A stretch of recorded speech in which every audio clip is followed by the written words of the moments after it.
¿Cuáles son los derechos legales que el enemigo puede tener sobre la vida de una persona? Bueno, derechos legales. Los derechos legales son autoridades que uno le da a los espíritus para que se afinquen en nuestra vida o en alguna área de nuestra vida, para que ellos allí permanezcan y hagan su trabajo maligno sobre la vida de los seres humanos. La misma persona es la que le entrega esos derechos a los demonios. Los derechos legales se pueden dar a los demonios por diferentes maneras. Son muchas las maneras como nosotros podemos hacerlo, y lógicamente por cada manera en que uno le dé esos derechos, de esa misma manera hay que quitarle, valga la redundancia, pues esos derechos sobre nuestras vidas.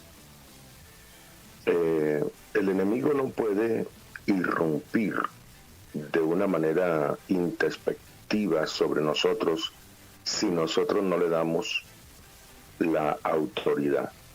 Ellos no pueden andar por ahí diciendo esa persona me agradó y quiero entrar en ella y hacerle daño, porque ningún espíritu puede entrar si no hay una autorización de parte de nosotros para que ellos puedan entrar. Entonces, un ejemplo es los pactos que una persona haga con el enemigo o con algún espíritu. Por ejemplo, pastor, Eso. o sea, a ver, ¿cuál sería un ejemplo un poquito más práctico y de la vida como cotidiana, real, que puede llegar a suceder? Sí, como te digo, lo primero pues serían los pactos. A veces las personas por desespero, por ambición, a veces las personas hacen pactos con el enemigo. Puede ser con el mismo Satanás o puede ser con un espíritu en especial. Y la persona pues le entrega un área de su vida o derechos en su familia para poder obtener, por ejemplo, dinero, para poder obtener conocimiento de lo oculto o sabiduría oculta, para tener poder sobre terceras personas. Entonces las personas hacen esos pactos y el enemigo toma autoridad sobre la persona. Y eso crea, o sea, cada pacto crea un decreto contrario hacia la persona. Y la persona comienzan a sufrir, pueden ser en la parte económica, como ruina, no solamente en la persona, sino en su descendencia, o puede haber enfermedades, o puede haber ataques espirituales o muertes dentro de la familia por causa de ese derecho legal que se entregó. Otra de las cosas es por el placer. Un ejemplo, personas que se entregan al placer de la droga.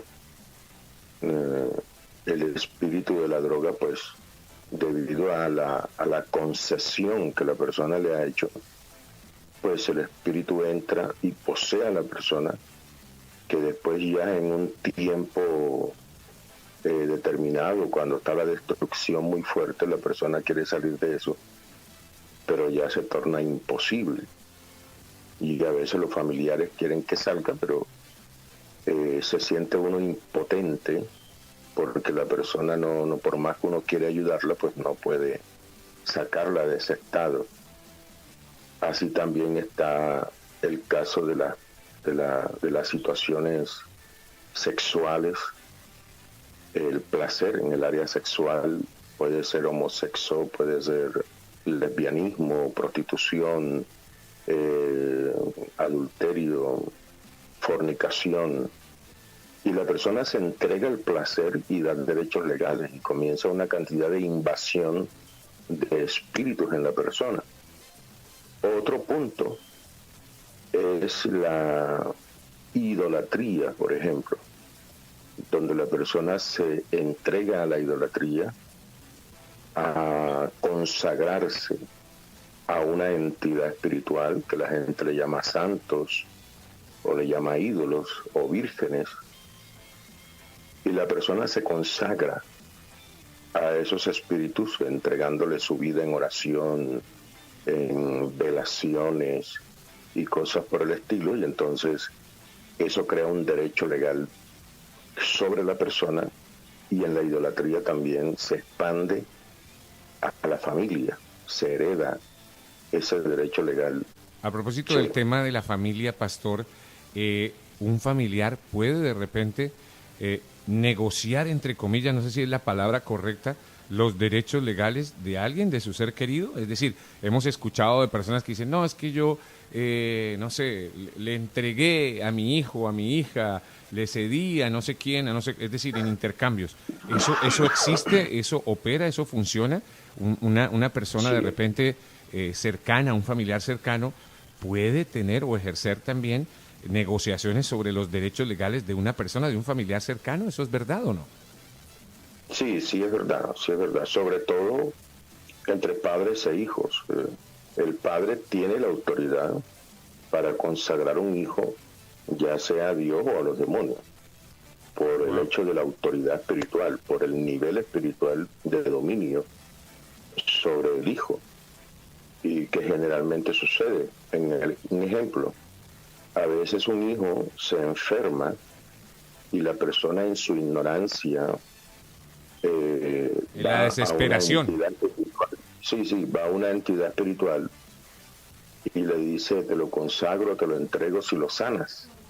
Claro. Y el espíritu puede realizar la sanidad que la persona estaba esperando, pero el alma de la persona queda cautiva por los siglos de los siglos por causa de eso. Y a veces hasta el nombre del mismo demonio se lo colocan al niño. Entonces eso crea un derecho legal sobre la persona, el espíritu sobre la persona. Entonces sí es real y sí funciona. Claro, hemos escuchado de muchos casos como de José Gregorio Hernández, de muchas personas que han vivido, que han existido en la tierra y que han sido buenas personas, como el caso de los santos, etcétera, que han sido buenas personas, que han tenido, pues no sé, testimonios intachables, etcétera, y que personas le dedican a sus familiares a esas entidades. Eso, ¿cómo lo ves tú, pastor? Sí, es lo que se conoce como consagración, en donde la persona es entregada voluntariamente al espíritu, porque es que en el mundo espiritual se aceptan las consagraciones a las entidades espirituales, o sea, es una ley espiritual. Por eso nosotros consagramos nuestros hijos a Dios. Los judíos entregan sus hijos a Dios y los consagran, los presentan